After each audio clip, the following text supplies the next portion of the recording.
mostrando no solo a Egipto, créame que también Israel lo estaba viendo. Dios quería despertar en Israel esa confianza y esa fe solo en Cristo. Y lo que el río Nilo no pudo devastar, lo que le quedó, vino el granizo, vino la muerte del ganado. Es decir, Dios empezó a destruir una nación por un corazón que estaba duro. Luego viene la octava plaga, las langostas, lo que nosotros llamamos chapulines. Eso usted lo va a encontrar en el capítulo 10 de Éxodo, del verso 12 al 15.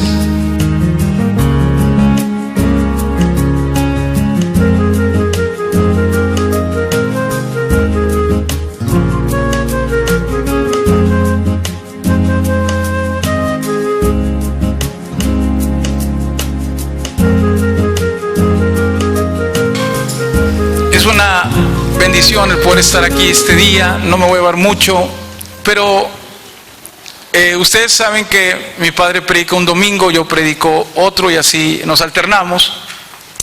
Y durante los próximos domingos voy a tratar de dar una serie que le he titulado Incomparable. Diga conmigo, incomparable. ¿Cuántos saben que tenemos un Dios incomparable? No, eso se oyó con mucha falta de fe. ¿Cuántos saben que tenemos un Dios incomparable? Un Dios que todo lo puede hacer. ¿Por qué esto? ¿Sabe? Me he topado con muchos creyentes que pueden asistir a una iglesia, pero es notorio su falta de confianza en Dios, de fe en Dios. Podemos profesar una religión, podemos profesar un conocimiento, podemos decir que somos cristianos, pero sin conocer a Cristo. Podemos decir que conocemos a Dios o creemos en Dios, o más bien conocemos a Dios, pero sin creer en Dios.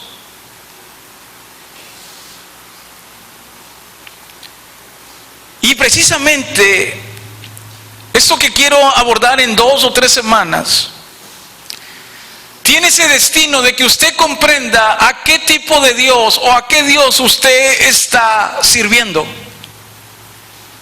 Quiero que vaya conmigo a Jeremías 9:24, y no me quiero ir muy a prisa, si me queda tiempo pues en otro momento y en otro momento hasta que terminemos. Quiero que vaya conmigo a Jeremías capítulo 9, versículo número 24. Cuando lo tenga, diga un texto, un aleluya o un amén. Y si digo un texto, no, pues está. 9:24 de Jeremías. Y aquí voy a empezar. Dice: mas alábese en esto el que se hubiere de alabar, en entenderme y conocerme, que yo soy Jehová, que hago misericordia, juicio y justicia en la tierra, porque estas cosas quiero, dice Jehová. Y quiero empezar con este texto, y dice: el que tenga algo de qué alabarse. Sabe, a Dios no le gusta que el ser humano se alabe a sí mismo. El alabarse a sí mismo la Biblia dice que es orgulloso, que es altivo. Amén. Pero el Señor dejó una puerta entreabierta y dice: si algún humano quiere alabarse, si algún ser humano quiere alabarse, entonces alábese solamente en que me conozca y me comprenda. Y conocer a Dios y comprender a Dios es algo que muy pocos creyentes y personas en el mundo durante todas las edades han podido. La frase de Job: de oídas te había oído, mas ahora mis ojos te ven. Es decir, hasta por fin puedo tener ese contacto, esa experiencia para conocerte.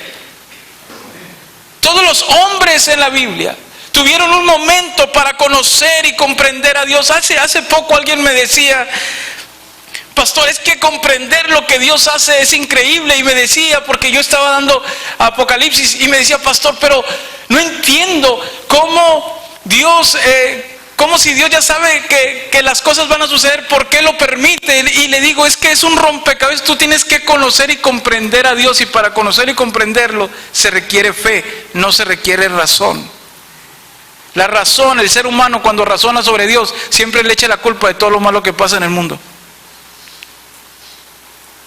sin comprender que es el ser humano quien ha decidido tomar la maldición que habla en Deuteronomio, cuando el Señor dice: pongo ante ustedes la vida y la muerte, la bendición o la maldición, y dice el Señor: escojan ustedes qué quieren. No es Dios el que decide a quién bendice o a quién maldice, es el ser humano quien decide, o que decide qué es lo que quiere. Si algo se van a alabar, es que me conozcan, dice el Señor. Isaías 44:8, ahí estamos más cerca. Isaías 44:8 dice: no temáis, ni os amedrentéis, no te lo hice oír desde la antigüedad, y te lo dije, luego vosotros sois mis testigos. No hay Dios sino yo, no hay fuerte, no conozco a ninguno. No hay Dios, solo yo, dice. No hay otro fuerte, no conozco a ninguno. ¿Y a qué voy? ¿Sabían ustedes que Dios a través de la Biblia nos ha demostrado lo mismo que hizo Dios? Y ahorita con lo que yo se lo voy a mostrar en la Biblia, también lo hizo Jesús con los romanos. Lo que Dios hizo con Egipto es lo que Jesús vino a hacer con los romanos. Y lo que los profetas hicieron contra los dioses falsos, y aquí voy. Porque Dios quiere que conozca lo que Él hace, y cómo lo hace, y por qué lo hace. Los egipcios veneraban a 1500 ídolos o dioses. 1500. Para ellos todo tenía un Dios, y de acuerdo a la situación iban hacia ese Dios a venerarlo. Hoy quiero tomar la historia del pueblo de Israel en Egipto y lo que pasa con Moisés en las 10 plagas. ¿Cuántos conocen las 10 plagas? ¿Cuántas se las saben de memoria? Pero hoy les voy a hablar de un trasfondo que va más allá. Porque siempre que hablamos de las plagas, siempre hablamos que es la manera en que Dios le habló a Faraón para que Faraón dejara ir al pueblo. Pero no es todo, mi hermano. Hay una profundidad más ahí. Dios se encargó de hacer algo más profundo que solo sacar a su pueblo. Y era demostrarle a usted y a mí y al mundo que no hay otro Dios sobre este mundo más que Él.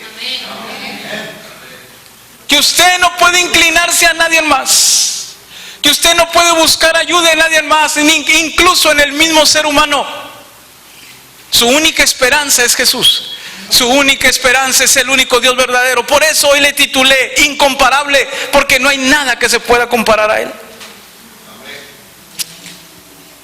¿Cuál era la idea de Dios? Esa idea está en Éxodo capítulo 12, versículo 12.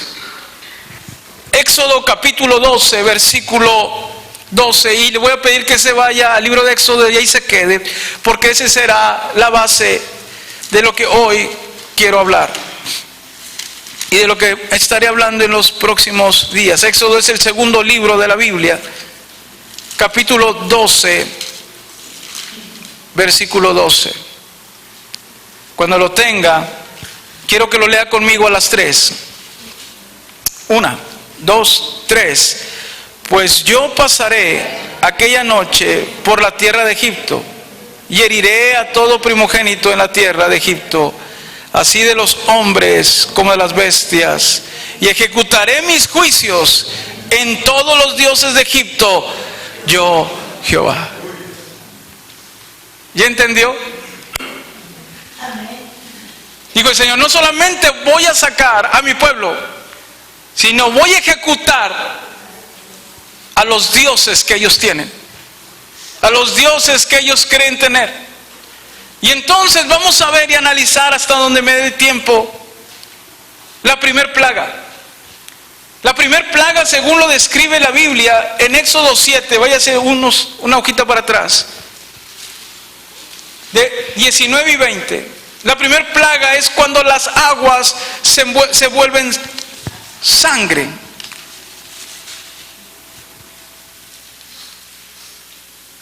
La primer plaga fue dirigida al río Nilo.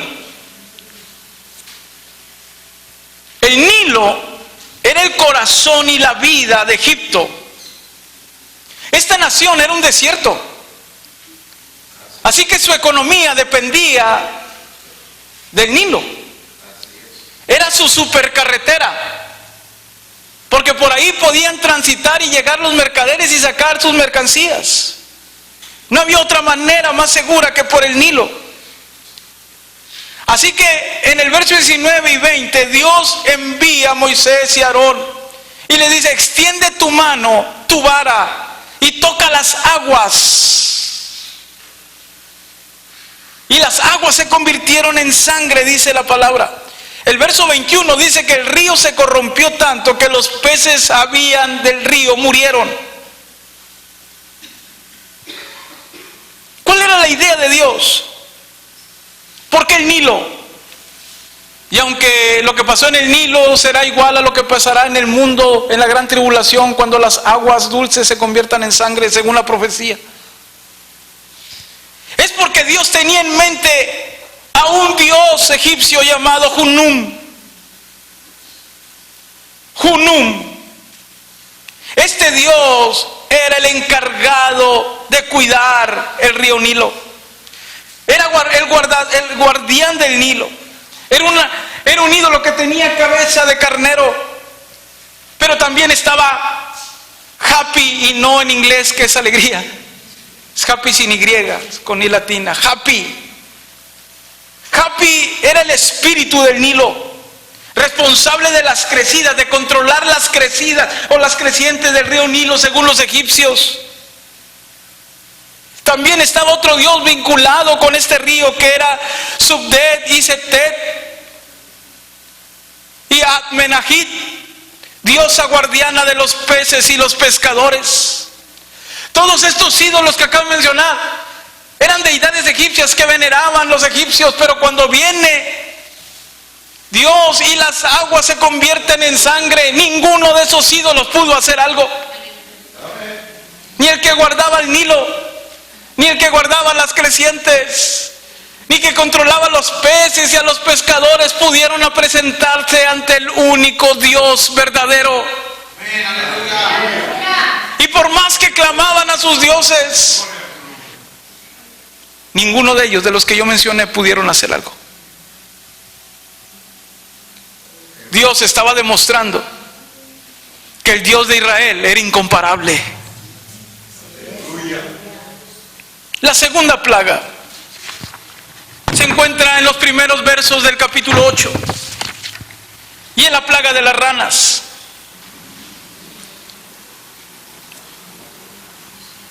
El Nilo tenía muchas áreas de pantano, de manera que las ranas eran comunes.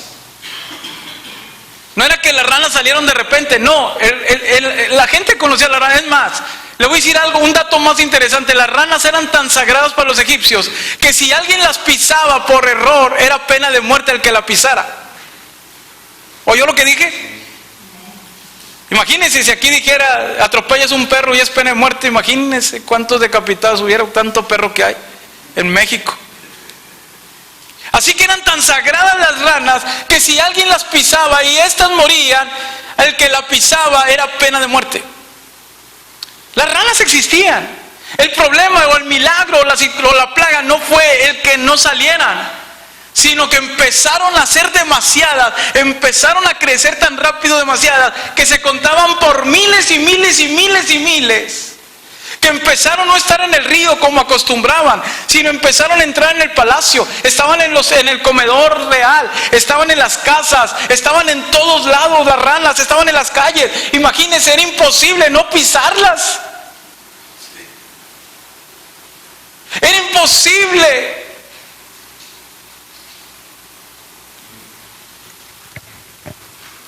Esta manifestación de Dios fue contra el dios pagano Ejec, dios de los nacimientos,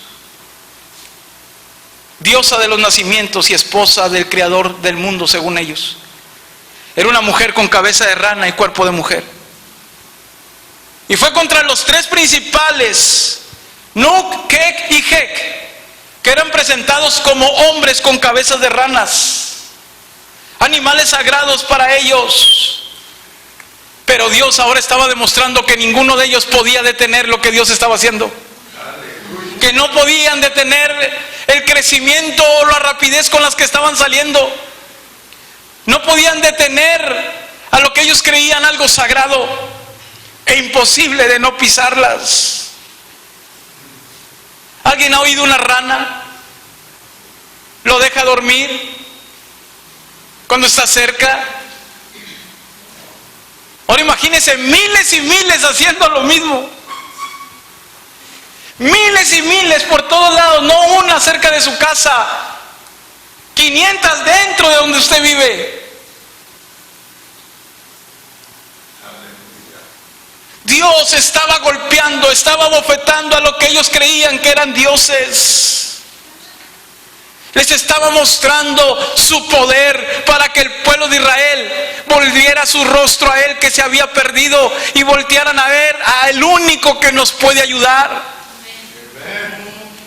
Muchos de nosotros, aunque no queramos, tenemos pequeños dioses en nuestro corazón,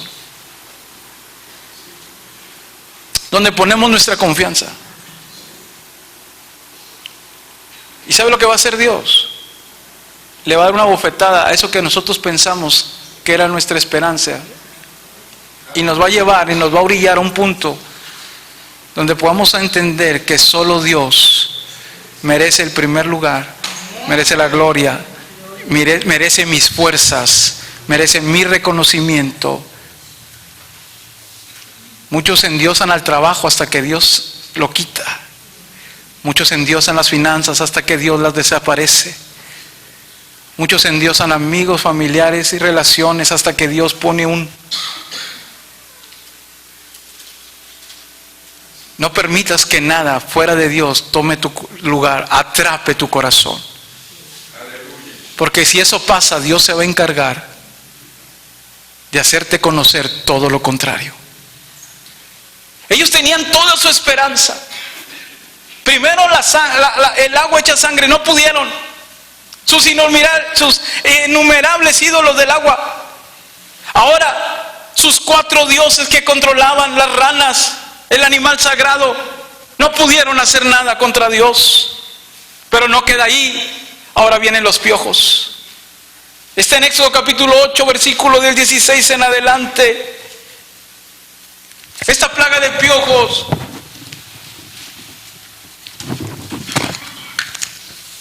¿Cuántos tienen piojos?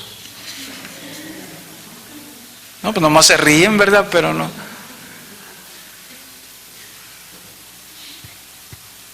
Este ataque fue directamente contra un dios llamado Geb. Este dios era el dios de la abundancia de la tierra, al que adoraban para que surgieran las cosechas, el fruto. Y la tierra dejó de dar fruto y empezó a germinar piojos y piojos y piojos y piojos y piojos. La tierra fue controlada por Dios no para dar fruto, sino para producir piojos.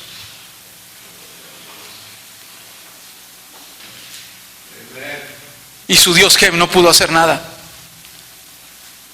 Era tantas las picaduras que los egipcios tuvieron que invocar a su dios Harpócrates o Horus en forma de niño según ellos, para mantener alejadas las criaturas peligrosas. Y a uno de sus dioses, al dios de la medicina, Imhotep, pero ni ellos pudieron detener la plaga de los piojos. Me llama mucho la atención lo que dice un historiador griego llamado Heródoto. Heródoto dice que los sacerdotes egipcios tenían demasiada purificación para presentar sus ofrendas a sus deidades. Pero tenían una purificación muy especial, porque como es demasiada tierra, los piojos ya existían, lógico, pero ahora eran demasiadas. Habían tomado el control de las cabezas de todo. Imagínense, hermanos, que todos estuviéramos en el culto, todos así. Hágase así, hermano, le doy chance, hombre, para que se rasque, porque sé que como dije, ya no se quiere rascar, le doy chance, hombre, que le haga así conmigo y se rasque un poquito. Que no quede exhibido. Ellos no podían presentarse si tenían piojos. Imagínense, durante todo este tiempo, ellos se sintieron inmundos para no presentar sus sacrificios a sus ídolos. Dios, en una manera religiosa, les tapó toda situación para presentar holocaustos a sus deidades. Dios tenía el control de todas las cosas y lo tiene hasta el día de hoy. Y luego viene la cuarta plaga, capítulo 8 del 20 al 23, es la cuarta plaga llamada enjambres. Escuche lo que le voy a decir. Su Biblia creo que dice de las moscas. Amén, ¿así dice? Levante la mano o me equivoco. Le voy a decir algo, no lo tome a mal, pero eso es algo histórico. El original hebreo no aparece la palabra moscas, fue una adición de los traductores. La palabra griega que aparece en ese momento es enjambre. La palabra en la que está traducido del hebreo, es enjambre. La palabra moscas se sabe que fue una adición de quienes, copiaron o hicieron la traducción. Pero el original viene la palabra enjambre para referirse a moscos o animales que vuelan y zumban. Por eso en esa descripción la gente dijo que eran moscas en la traducción, porque son animales que vuelan y zumban. No viene la palabra exacta moscas. Sin embargo, los teólogos modernos han llegado a la conclusión, por lo que voy a decir ahorita, que ellos ellos creen que no se refieren a moscas, sino se me fue la palabra, escarabajos. ¿Se acuerdan que para la cultura egipcia, y ustedes pueden ver en las películas, los escarabajos eran animales sagrados, que estaban ligados a la muerte? Ellos decían que ellos ponían sus bebecillos sobre animales o personas muertas para que naciesen de ahí. Entonces los teólogos modernos dicen que no se referían a moscas, sino se referían a escarabajos, que ellos conocían perfectamente. ¿Por qué digo esto? Porque ellos tienen indicios de que el Señor fue sobre un dios llamado Crepri, el dios con cabeza de escarabajo. Así que Dios ahora iba por otro dios, semidios o como fuera, llamado Crepri, el dios de los animales muertos o de la muerte. También tenemos que notar que Dios fue contra Amón, que era el dios del viento. ¿Y por qué, pastor? Porque fue incapaz de repeler. Si él existiera, hubiera repelido a los enjambres que venían.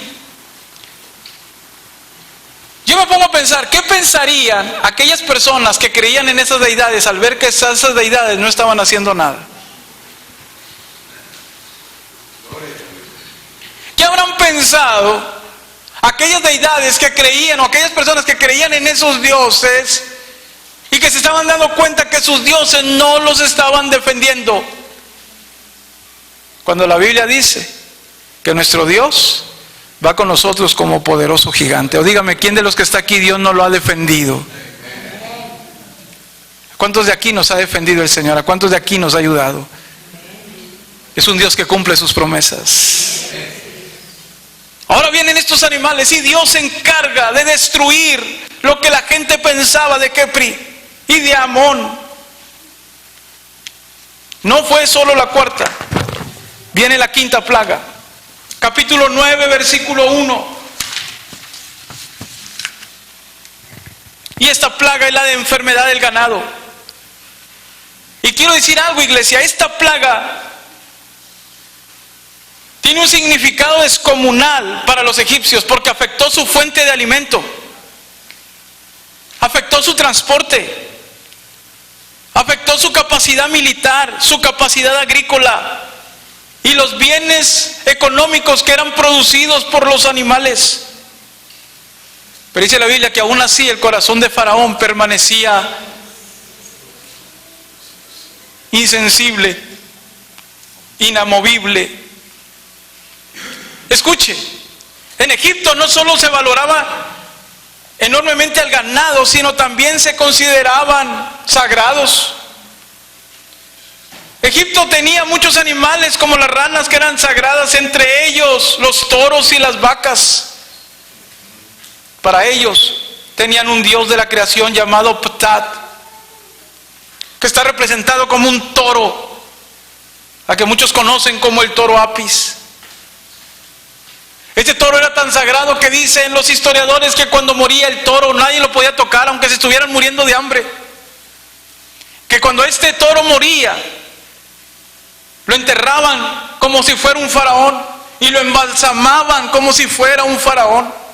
Tenía el mismo honor que Faraón. Así que Dios fue ahora contra él.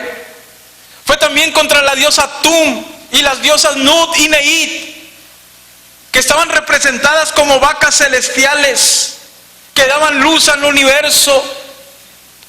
Y también fue contra la madre de las diosas más importantes, Hathor, que era representada como una mujer con cabeza de vaca o rasgos de vaca, que era la madre simbólica de los faraones. Pero durante esta plaga no hubo ninguna sola deidad que pudiera detener la mano poderosa de Dios. Nadie pudo detener el ganado y los animales murieron. Luego viene la sexta plaga, que es la úlcera. Éxodo capítulo 9 del 8 en adelante. Usted puede leer las citas en su hogar. ¿Sabe que los egipcios adoraban a muchas deidades sanadoras?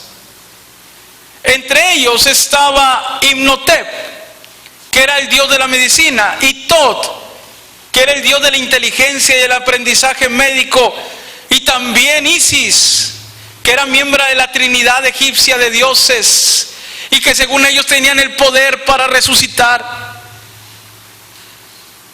Cuando vino la úlcera, esta enfermedad vino sobre ellos y no pudieron acudir a ningún dios sanador, porque era imposible que ellos sanaran. Caso contrario sucedió cuando Dios sacó al pueblo al desierto.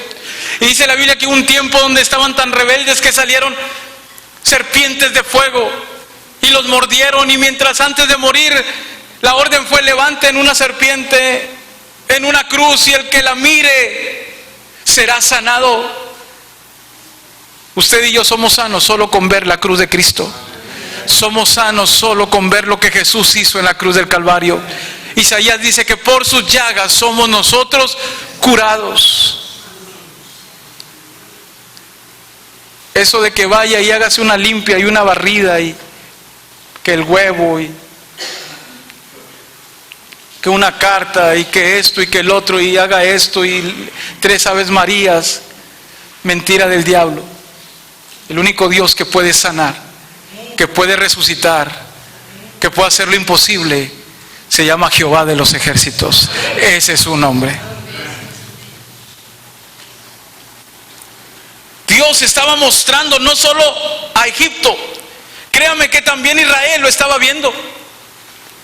Dios quería despertar en Israel esa confianza y esa fe solo en Cristo. Y luego viene la plaga del granizo, capítulo 9 del 22 en adelante. Me llama la atención porque era inusual. ¿Sabían ustedes que en Egipto solo al año llueven 50 milímetros de agua? Al año. Así que cayera granizo no era algo normal, o no era normal. ¿Por qué? ¿Cuál dios de Egipto le faltaba a Dios para destruir era Nut, el que decían que era el Dios del cielo. Pero no, Nut no fue el único castigado. También estaba Shu, el Dios del aire. Estaba Horus, la deidad con cabeza de halcón. Estaba Set, Dios de las tormentas y protector de las cosechas. Y Osiris, quien gobernaba la vida y la vegetación. No hubo nadie que pudiera detener el granizo que Dios envió. Y lo que el río Nilo no pudo devastar, lo que le quedó, vino el granizo, vino la muerte del ganado. Es decir, Dios empezó a destruir una nación por un corazón que estaba duro. Luego viene la octava plaga, las langostas, lo que nosotros llamamos chapulines. Eso usted lo va a encontrar en el capítulo 10 de Éxodo, del verso 12 al 15. Lo que hizo el enjambre, ahora venían las langostas, devastaba todo lo verde, todo lo que había quedado, toda hoja que el granizo no quemó, se encargaron ellas de destruirlo. Nuevamente, como las plagas anteriores, Dios tenía en la mente un Dios llamado Anubis, con cabeza de chacal y guardián del campo. Estaba Osiris, que también se le adjudicaba la agricultura. Isis, Set, Neper, también Shu, los dioses del aire, y Amón, el dios del viento, fueron humillados cuando cayó el granizo, cuando vinieron estas plagas. No hubo nadie que pudiera socorrer. Es decir, los egipcios en un tiempo para acá, en unas semanas para acá, empezaron a ver que todo su imperio económico se vino abajo, que todo lo que ellos poseían empezó a perderse. Y sabe, Dios es especialista cuando alguien no le da la gloria a Dios, cuando alguien no pone a Dios en primer lugar, cuando alguien, oiga iglesia, no honra a Dios con sus bienes. Dios es especialista en esfumarlos de la noche a la mañana. ¿Oyó lo que dije? ¿Oyó lo que dije? Yo pensé que iban a gritar y iban a decir amén, pero bien fuerte. Escucha, iglesia, cuando tú no le das a Dios lo que le tienes que dar a Dios, Dios se va a encargar de quitártelo de otra manera. Cuando tú no le das tu diezmo y lo retienes, dice la Biblia que hay quien retiene más de lo que debe de dar y viene a pobreza. Y tú dices, no pasa nada, pero yo te voy a decir que hagas un intento. No le des a Dios tu diezmo y Dios se va a encargar de quitártelo yendo al doctor. Pero con un choque, el carro se descompuso, el trabajo bajó, todo, Dios se va a encargar. Porque cuando alguien honra a Dios, cuando alguien no le da a Dios la gloria y no lo pone en primer lugar como Él quiere, y lo estamos viendo, Dios se encarga de esfumar toda una nación, a toda una familia. Y hay un texto cuando dice, yo puedo desbastar como un soplo todo lo que tienes. Por eso dice la Biblia, horrenda cosa es caer en manos de un Dios vivo. Qué padre es hablar de que Dios es amor. Pero si alguien va a conocer a Dios, no solamente va a conocer a un Dios de amor, va a conocer a un Dios de juicio y de justicia. Va a conocer a un Dios que sabe actuar y sabe hacer las cosas, y dice que Él es celoso de nosotros, que Él no comparte la gloria de nadie, ni nos permite a nosotros que compartamos la gloria con nadie. Dice la Biblia que no se puede servir a dos señores. Ese es el Dios a quien servimos y el único que existe. Así que tenemos que irnos con cuidado con Él. Y cuando digo irnos con cuidado, no es hablar de miedo, es obediencia.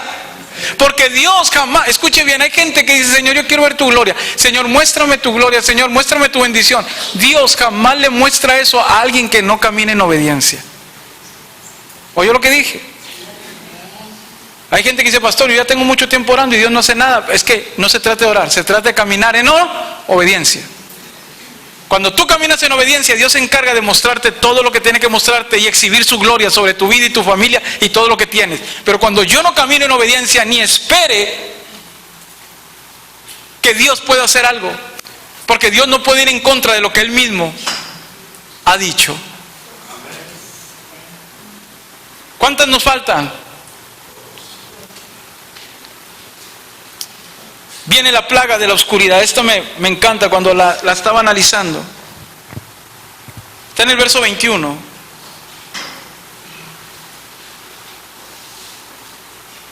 Dice la Biblia que vino oscuridad sobre Egipto, pero los hijos de Israel tenían luz en sus habitaciones. Todos tenían oscuridad, menos los hijos de Dios. Todo el imperio egipcio estaba oscuro, pero solo había luz en los hijos de Israel, que eran los hijos de Dios.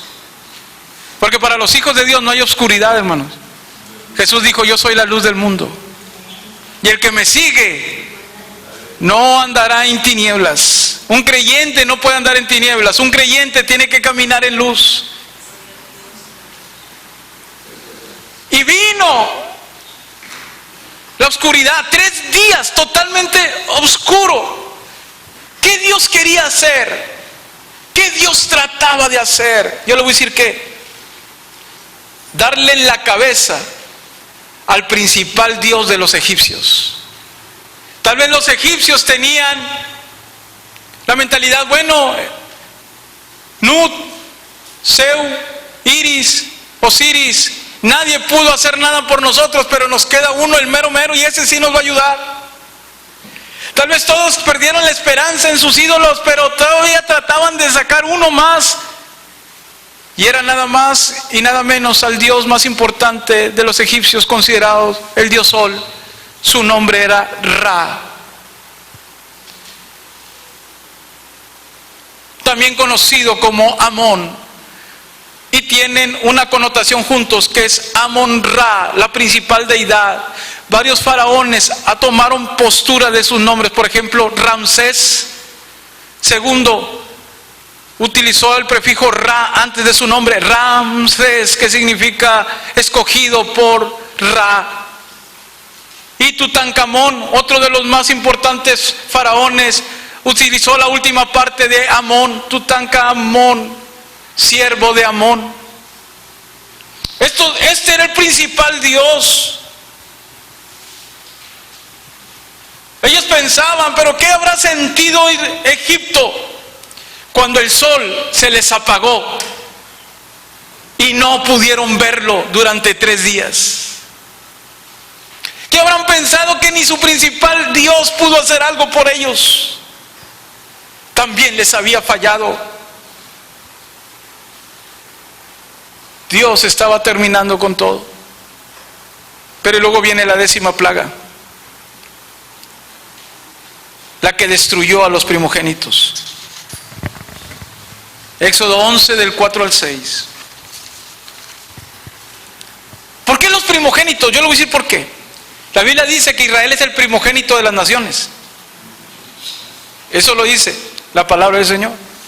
En Éxodo 4, 22 y 23, así lo dice. Pero en la cultura antigua, los primogénitos recibían la mayor porción de la herencia paterna. Los primogénitos generalmente llegaban a convertirse en la élite del gobierno, es decir, los funcionarios militares, los generales, los administradores principales eran primogénitos. Los faraones eran primogénitos. Es decir, Dios estaba destruyendo todo, no solo lo religioso, como lo hizo con Ra, sino también todo el gobierno que ellos poseían. Y esta vez fue contra Serket, protección de Egipto. Mesgenet, diosa que protegía a los niños. Sobek, el dios que poseía la fertilidad. Y Renaut, que era uno que parecía un buitre, que era quien protegía a la familia de Faraón. Ninguno de ellos pudo proteger a ninguno de los primogénitos. Dice la Biblia que el ángel de la muerte pasó y todos murieron. Pero los primogénitos de Israel no, siempre y cuando obedecieran al poner la sangre sobre los dinteles o sobre las puertas de sus casas. Se da cuenta que no se trata solo de sacar a Israel de Egipto. Se trata de mostrarnos a nosotros ahora y al mundo lo mismo que le mostró a Egipto en ese tiempo y a todo el imperio, y le mostró a Israel que como nuestro Dios no hay ninguno, que como nuestro Dios no hay otro. Bien dijo el Señor: no conozco a otro, no hay otro, yo soy el único. Dios se encarga de destruir lo que nosotros creemos. Pero voy a terminar así. ¿Sabían ustedes que los faraones también se consideraban dioses? Que se consideraban hijos de los dioses. Dios también tenía algo para él. La Biblia dice que Faraón se arrepintió de haber dejado ir al pueblo y los persiguió y llegaron al Mar Rojo. Y cuando llegaron al Mar Rojo, el mar se abrió para Israel y ellos pasaron. Y dice la Biblia que cuando Faraón quiso hacerlo, las aguas cayeron.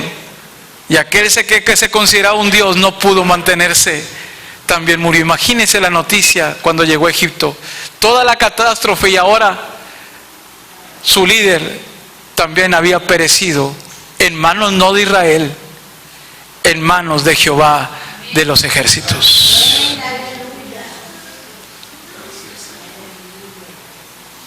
Iglesia, ¿sabe por qué está eso aquí en la Biblia? Para que usted conozca quién es Dios. ¿Sabe para qué está esto aquí en la Biblia? Para que usted comprenda la inmensidad y el poderío de Dios, que es omnipotente, todo lo puede. Lo que el hombre es imposible, para Dios todo lo es posible. El problema es que hoy los cristianos vivimos mirando lo natural, cuando nuestro Dios es sobrenatural. Los seres humanos la pasamos mirando lo imposible, lo posible. Y cuando llega lo imposible, ahí se terminó nuestra vida y nuestra fe. Cuando Dios hace lo imposible. Para lo que el hombre es imposible, para Dios todo es posible. Y no solamente para Dios, dice la Biblia que para el que cree.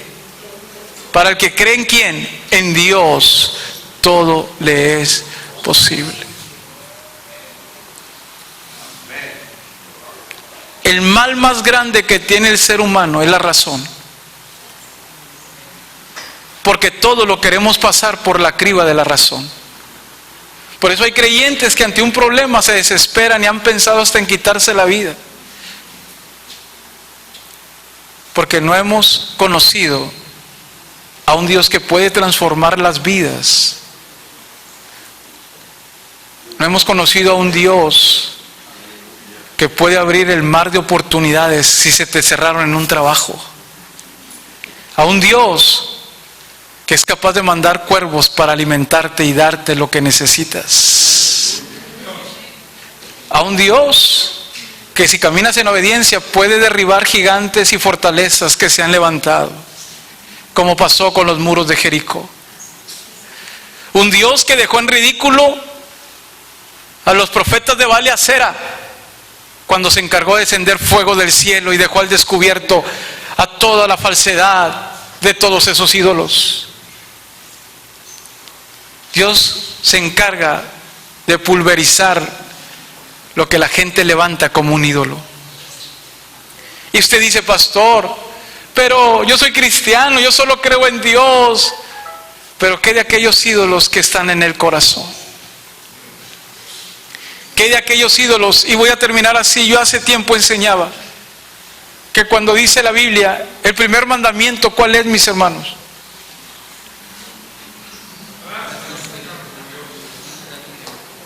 Amarás, ¿sí va? Y luego el segundo, ¿cuál es? No. Los mandamientos, de los 10 mandamientos.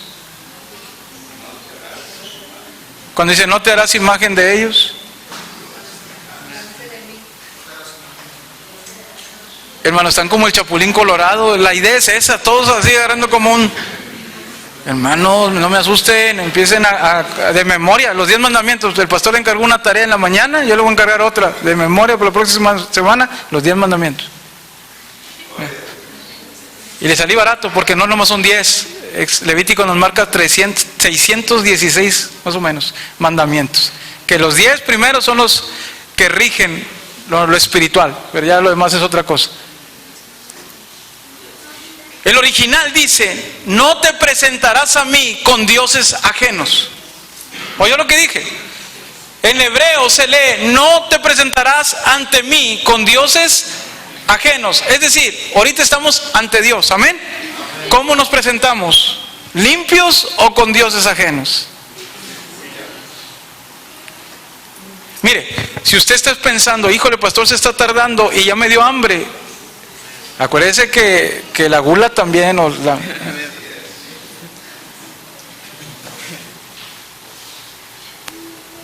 amén.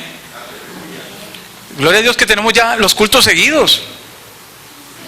Porque antes, que era en la mañana y en la noche, los hermanos no venían en la noche si unas novelas, porque empezaron a que las novelas se acababan los domingos, ¿se acuerdan? Y no vienen las hermanas, hacían cualquier cosa, hermano. Es que no puedo ir, me ha de creer, hermano, que me sentí mal. Y no es cierto, hermano. Y Dios los perdone, porque hasta un ataque les hubiera dado por mentiras. Y ahora que es el Super Bowl esta noche, y lo siento por los San Francisco que van a perder, pero le aseguro que si fuera en la tarde, muchos no venían por el juego. Y es más, papá, voy a predicar hasta como las 7, ¿te parece? Para que ya no lleguen. Porque hacemos dioses. Amén. Hacemos dioses. Y dice: Señor, a mí conmigo no te vas a presentar ni adelante ni atrás con dioses ajenos. Y no está hablando de ídolos, hermanos. No está hablando de un ídolo en la pared. Está hablando de aquellos dioses que nosotros fabricamos y que le quitan el primer lugar a Dios. Dios ha mostrado a través de los tiempos quién es Él. Un Dios grande y fuerte, poderoso, invencible en batalla. Jehová de los ejércitos es su nombre. El león de la tribu de Judá. No importa lo que usted viva y pase, mi hermano, usted ponga sus ojos en Jesús. Esto es para que su fe crezca y comprenda que usted tiene un Dios todopoderoso. Un Dios que jamás le va a fallar. Un Dios que lo que le ha prometido se lo va a cumplir siempre y cuando usted le crea y lo obedezca.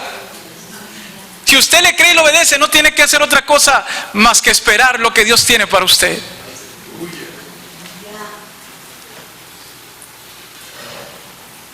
Ya no se aflija, ya no se asuste ni se amedrente. Me encantan las palabras del Señor cuando le dice al pueblo: ya no se asusten, no se amedrenten. No hay un Dios, yo soy el único, no hay fuerte, no conozco a ninguno. ¿No fue lo mismo que Jesús les dijo cuando dijo: ¿por qué tienen miedo? Jesús, después se los voy a predicar, pero Jesús también se encargó de destronar con lo que dijo a deidades romanas que creían. Por eso ahora entiendo por qué Jesús hablaba del yo soy. Porque cada vez que decía un yo soy, estaba destruyendo a una deidad romana para mostrarse como el único camino al Padre. Póngase de pie mientras escuche esto.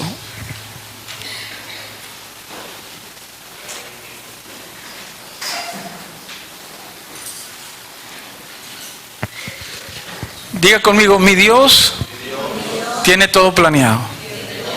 ¿Cuánto lo creen? Tal vez usted anda todo desesperado.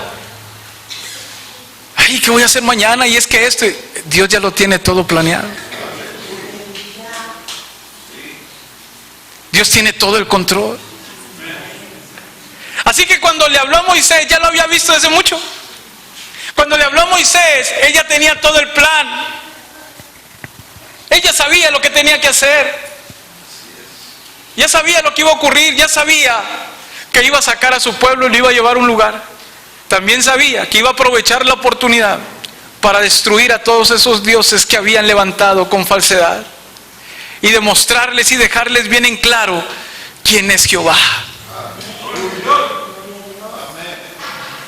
Escucha, cuando Dios hace algo a través de tu vida, Dios le demuestra a los que están cerca de ti quién es Él, sin que tú le digas nada. Cuando Dios te sana, Dios le demuestra a la gente que no comprende y no entiende y que no cree que Él es el único que puede hacerlo. Cuando Dios salva a una persona, se dan cuenta que el único que lo puede cambiar y puede cambiar la vida de una persona es Dios. Cuando estás pasando por momentos difíciles y Dios te sustenta, entonces te das cuenta que Él es. Y le voy a decir algo. Hace algunos días me habló un amigo cristiano, matrimonio joven, y me dijo: pastor, ¿puede venir a mi casa? Lo invito a cenar con su esposa y sus hijos, venga. Él es de otra iglesia. Y me dice: quiero que usted me dé una consejería con su esposa. Él es un ingeniero muy joven, pero se le han abierto las puertas bien tremendo en las empresas. Estamos hablando de un joven 15 años menor que yo, y Dios le está abriendo las puertas bien tremendo como ingeniero en las empresas, y tiene un negocio de mucho dinero. Y me dice: pastor, quiero que usted me dé un consejo porque no siento paz en cierta área. Claro. Y yo había tenido, ¿cuántos pagaron la luz esta semana, hermanos? Me llegó la luz, y olvídese. Y cada vez que uno llega a la luz, hermano, me acuerdo que mi padre dijo en una predicación que eran ¿cómo se llama? Esos que quitan la paz. Una predicación oí que dijo que eran cuestiones que nos quitan la paz, ¿verdad? Y ya nomás yo veo así que está la luz, en el papelito de la luz ya, hermanos, ya, además hasta uno le pasa así como que tal de no verlo, ¿verdad? Como queriendo que al abrirlo sea la casa del vecino, que se hayan equivocado y se lo pusieron a usted. Y yo tuve que pagar la luz. Bueno, Dios nos proveyó para pagar la luz y eso, pero después vienen los pensamientos, decirle: Señor, pero la gasolina, Señor, pero esto, pero aquello, ¿cómo le voy a hacer? Llegó el momento en que yo le dije al Señor, esa tarde, en un día antes: Señor, yo no me voy a estresar. Y aquí fue cuando dije esto, se me vino lo que yo le acabo de decir: el Señor ya tiene todo planeado. Esa fue una frase que el Señor me dio esta semana. Y dije: Señor, tú sabes, yo soy tu siervo, yo soy tu hijo, te he obedecido, he dado lo que tú me has dicho, entonces aquí estoy. Y ya, me lo quité. Y cuando este muchacho va, me dice: pastor, me faltaron unas cosas del Oxxo. Y entonces mi carro estaba atrás del suyo. Y yo créanme que yo le iba a decir, mejor en el tuyo, porque mi carro ya andaba es más, nos íbamos a venir de su casa a mi casa en pura oración, de puro vuelo, porque andaba allá abajo. Y yo había pensado al siguiente día llevar a los niños a la escuela.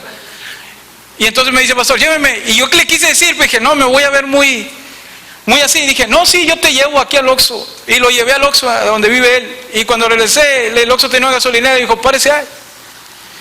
Y dije: ¿en dónde? Vamos en el Oxxo. Dijo: no, ahí en la bomba. Y dije: mira, a comprar unas cosas. Y se bajó y le dijo al despachador: llénele el carro ese al pastor, lléneselo. Cuando salió yo me quedé todo asustado y le dije: hijo, ¿no te hubieras molestado? Dijo: no, pastor. Después de que yo le hablé y lo invité, el Señor puso una carga y me dijo: necesito que le eches gasolina al carro del pastor. Y yo lo estoy obedeciendo. Ese es el Dios que yo les estoy predicando este día. El Dios que conoce tus necesidades. El Dios que sabe lo que tú estás pasando, lo que tú estás pensando, incluso qué es lo que te desespera, qué es lo que te está aprisionando. Él lo sabe, pero Él ya lo tiene todo planeado. Y te va a sacar de donde estás. Solo requiere una cosa: que le creas y que le obedezcas. ¿Alguien quiere creerle y obedecerlo en esta tarde? Yo le invito a que venga a este lugar. No es de nuestra iglesia. Amado mi Rey Jesús, qué lindo eres, que nos permitiste estar en tu alabanza y adoración sin merecerlo, que nos permitiste pronunciar tu nombre y adorarte, agradecerte todas tus finezas esta semana. Gracias por darnos tu palabra y decirnos estoy en control. Tengo toda tu vida bajo mi control. Gracias. Ahora llévanos a casa con tu bendición. Sella los labios y confunde la mente lo que nos quieran quitar de la bendición de este día, en el nombre de Jesús. Que el amor de Dios, la gracia de nuestro Señor Jesucristo y la comunión del Santo Espíritu sea en todos nosotros. Y el pueblo de Cristo dice: Dios les bendiga a todos. Salúdense en el Señor.